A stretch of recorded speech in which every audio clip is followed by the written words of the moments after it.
Yo, what's up mga ka-sir, this video guys, ayan, papunta kami ngayon sa may gubat guys kasi kukuha ko ng kawayan. So ito nga palang video nito mga lodi is na-upload ko na siya dati pa, so nagkaroon lang siya ng issue sa YT channel mga lodi, kaya i-re-upload ko ulit para ayoko naman kasing i-delete siya dahil memories ko pa rin to noong mga panahon na ako ay nag-start pala mag-vlog mga lodi. So syempre katatapos pa lang ng bagyo nung panahon na yan, bagyong Sorige. Kaya kung mapapansin yung mga lodi, yung mga puno dyan is parang walang mga dahon mga lodi kasi kakatapos lang nung bagyo nung mga panahon na yan mga lodi. So papunta kami sa gubat at kasama ko nga pala yung aking aso, si Nesiko, yung white, at si Bisky, yung brown. So sa kasamang palad mga lodi, si Bisky ay wala na siya.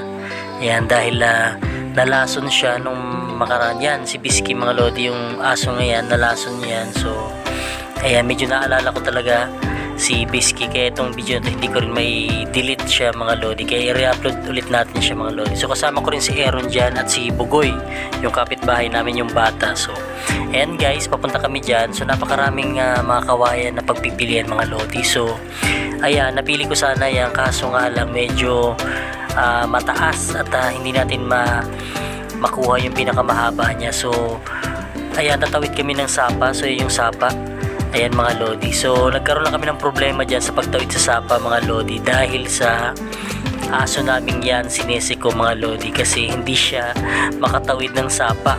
Ayan. So si Bisky, yung brown na aso. So kinuha ni Aaron at syempre kakargahin niya na lang pagtawid dyan sa sapa. So Nesiko talaga na problema kami dyan dahil hindi siya makatawid ng sapa at ayaw niya rin magpahuli kay Aaron. Ayun, kaya ayan, ayaw niya magpahuli. So nauna na kaming tumuwid sa sapa mga lodi, saka baka sakali na tumawid din si Nesiko at sumunod sa amin si Nesiko. So yun nga nangyari mga lodi. So nakakatawa nga lang dahil inabot kami ng mga ilang mga 15 minutes or 20 minutes nakakatawag kay Nesiko, hindi siya talaga makatawid. So ayan na nga si Nesiko na iwan sa kabilang sapa mga lodi. So pabalik-balik lang siya, tinatry niya na makatawid sa sapa at talagang gusto niya rin talaga tumawid, kaya lang talagang medyo malalim para sa kanya yung sapa mga lodi.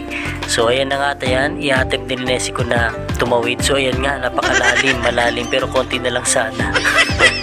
Nakakatawa nga lang talaga. Ayan, pabalik-balik siya. So tinatry niya pa rin talaga, sinusubukan niya. Ayan, malalim nga talaga, konti na lang talaga makakarating na siya sa kabila. So ayan, tatry niya ulit na na tumawid mga lodi. So pinipilit niya talaga ding tumawid para makasama kami dyan sa kabilang sapa na yan mga lodi. So yun nga talaga, hindi talaga siya makatawid, kaya minabuti lang namin na kunin ko na lang si Nesiko at hulihin siya. So hindi ko na naisama sa video na ito mga lodi kasi ayan nga, medyo kinapos na tayo ng oras kasi kukuha pa tayo ng kawayan at meron pa tayong mga gagawin yan ng mga oras na yan mga lodi. So ayan nga si Nesiko, ayan, inantay namin na tumawid siya at talagang ayan, hindi talaga makatawid si Nesiko mga lodi. So yan, tinatry niya din, pinipilit niya rin sa abot ng kanyang makakaya. So yun talaga, ganun talaga yung nangyayari. So pabalik-balik lang din siya talaga. Ayan. So minabuti ko na lang talaga na kunin na lang si Nesiko. At ayan, kukuha na ako ng kawayan yan ng mga oras na yan mga lodi. Ayan, para maumpisa na natin ng pagkuha ng kawayan. So nakahanap ako ng kawayan. Ayan, medyo sariwang-sariwa talaga siya at siguro pwede ko namang patuyuin talaga yan. So paghahanda rin yan para sa magagawin kong saranggola dati noon. So ayan, nililinis ko na yung kawayan na nakuha natin. At syempre, ayan yung mga kawayan na natumba dahil dun sa bagyo mga lodi. So mansarap kumuha ng kawayan sa mga panahon na yan, lalo't lalo pa at bagong bagyo. So maraming tumutumbang kawayan, so hindi ka mahihirapan na kumuha. So ayan ang sinesi ko guys, yan, kinuha ko na yan ng mga oras na yan. Ayan. At kukuha pa ako ng kawayan doon sa may taas, sa may dulo. So yun yung mga napili ko, mga natumba lang yan mga lodi doon sa kawayanan. At syempre pipili pa tayo ng iba pang mga kawayan. So meron pa, ayan, napakarami dyan mga nagsitumbahan para mabilis lang siya makuha talaga kasi pag medyo naka-straight talaga siya, mahirap siya kunin. So ayan na nga yan yan, tumumba na kawayan yan. So napaka legit talagang kawayan yan, yung may tinik na kawayan yan at napakatibay talaga ng kawayan na yan mga lodi. So ayan nga si Nesico mga lodi. So yun oh. Ayan, papatuyin mo lang siya para syempre pag gagawa ka na ng saranggola, so maganda na yung gawin. Dahil legit talagang kawayan yan at straight na straight din talaga yung kawayan na mga nakuha ko niya noong mga panahon na yan mga lodi. So yan na nga guys oh. Ayan oh. Nagawa ko yan, yung mga nagawa ko dyan na saranggola guys, yung mga tora-tora, marami pang iba. Yan, sunod-sunod yan mga panahon na yan mga lodi.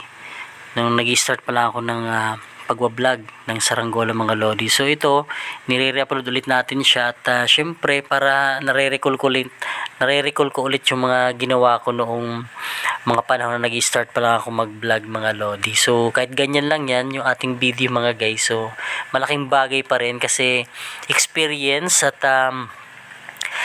naalala ko rin yung mga ginagawa ko at mga passion na gusto kong gawin nung mga panahon na yan na ako ay nag-i-start pa lang. At syempre, wala pa tayong masyadong followers no, at subscribers mga lodi. So, ayan na nga guys, nakuha ko na yung ating kawayan.